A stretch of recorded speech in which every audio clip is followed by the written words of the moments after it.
Bienvenidos al canal La Biblia Hoy. Os presentamos una serie de 3 programas que lleva por título Universalismo y Escatología. Mi nombre es Ana Armero y voy a compartir este programa con el doctor Pablo Armero. ¿Qué tal, Ana? Un verdadero placer poder estar aquí. Me hace muchísima ilusión poder compartir con nuestros seguidores un programa tan importante como es la temática que nos acompaña. Bueno, pues vamos a comenzar. Creo que lo más importante para empezar sería definir los términos de nuestro título. Entonces vamos a empezar definiendo escatología. A ver, escatología es una ciencia bíblica que estudia los acontecimientos del tiempo del fin. Lo que tiene que ver con el final de la historia. Vale, entonces universalismo. Universalismo es una rama de la teología más o menos pseudocientífica que nos habla de que al final de ese momento escatológico todos los habitantes del planeta, inclusive los que hicieron el mal, serán salvos por Dios. Ahí es donde está el sentido de universalismo. Entonces, uniendo estos dos conceptos, pues sería lo que tiene que ver con el acontecimiento del final del tiempo y, según esta teoría, la salvación universal de todos, incluidos Satanás y sus ángeles. Vale, entonces vamos a ver algunos textos bíblicos. Entonces, si vamos a leer y vamos a ver todo este tema a través de la Biblia, tendremos que saber cómo afecta nuestra cultura para leer la Biblia, para estudiarla. A ver, mira, para empezar, hay 2 textos que hablan perfectamente de la Escritura. Uno lo encontramos en 2 Timoteo, capítulo 3, que dice: la Escritura es inspirada por Dios. Y el segundo, que se encuentra en 2 de Pedro, habla de los profetas, de los que escribieron la profecía, que dice: los santos hombres de Dios fueron movidos por el Espíritu Santo. Es decir, fueron dirigidos por el Espíritu Santo para que no hubiese error o equivocaciones. En cuanto al tema de la cultura que planteabas, hay una idea que a mí me persuade mucho y que me gusta, y es que el Evangelio eterno, es decir, el Evangelio de siempre, se ha expresado a lo largo de la historia en culturas temporales. Solamente tenemos que ver a los diferentes profetas. Si leemos a un profeta de una época, profeta de otra, aunque siempre está tratando el tema del plan de Dios para el hombre, pero hay matices, hay diferencias. Eso es lo que nosotros tendríamos que hablar de cultura y fe, o cultura y Biblia. Expresar el mensaje de Dios a través de las épocas y circunstancias especiales. Entonces, si la cultura nos condiciona a la hora de leer el texto bíblico, ¿qué podemos hacer para entenderlo mejor? Bueno, es verdad que la cultura nos condiciona, pero a la vez nos ayuda. ¿Por qué? Pues porque desde el acontecimiento de la Torre de Babel, en Génesis capítulo 11, el Señor intervino en la historia para que la humanidad no se destruyera. O inventó las lenguas, las culturas, para que separándose la humanidad no se destruyera por el pecado. Eso nos condiciona, pero a la vez nos ayuda. ¿Por qué? Mira, hay una definición de la UNESCO que creo que es importante, que dice: la cultura adquiere la forma de diversos tiempos y del espacio. La cultura debe ser considerada como el conjunto de rasgos distintivos que conlleva todo lo que tiene que ver con las percepciones del ser humano a lo largo de toda la historia. Conlleva aspectos intelectuales, aspectos sociales, aspectos religiosos, aspectos morales.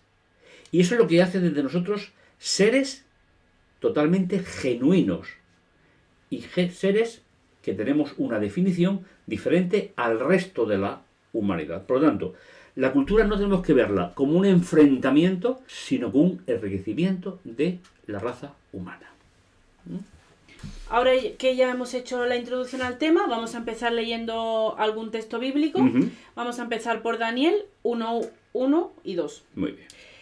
En el año 3 del reinado de Joacín, rey de Judá, llegó a Jerusalén Nabucodonosor, rey de Babilonia, y la sitió.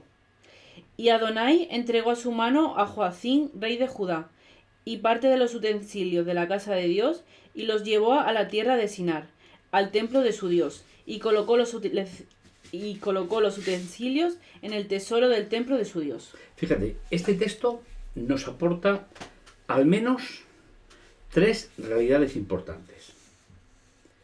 ¿Cuáles son estas 3 realidades? Primeramente, el texto nos ha hablado de 2 reyes, 2 ciudades y 2 templos, que representan los 2 grandes sistemas religiosos que se van a mantener hasta el final de la historia, hasta el momento de la escatología. En el año 605 a.C., Nabucodonosor, el rey neobabilónico, invadió Jerusalén y llevó cautivos a la nobleza de Israel, los llevó hasta su palacio. Destruyó el templo, profanó el templo y encendió y derribó la ciudad. Y a partir de ahí hay un detalle importante que nos va a ayudar a entender un poquito el tema de la serie. A partir de ese momento, el pueblo de Dios, tanto de la primera alianza como de la segunda alianza, viviremos siempre en el exilio.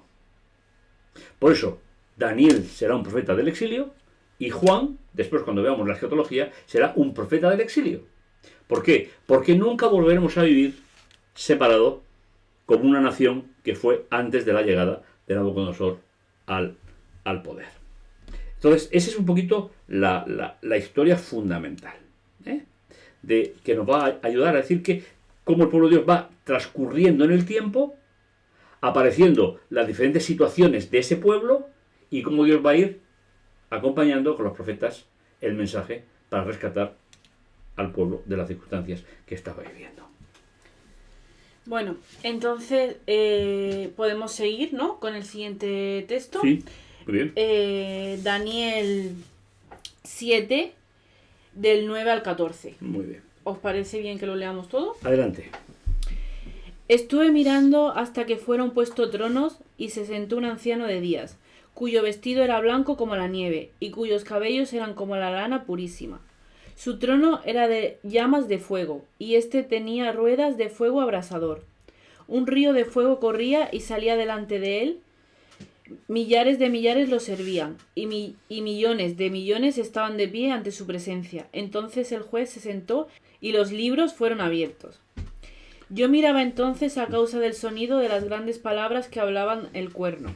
Miraba hasta que la bestia fue muerta y su cuerpo destruido y entregado al fuego devorador. En cuanto a las otras bestias, su dominio les fue quitado, pero sus vidas fueron prolongados por un tiempo determinado.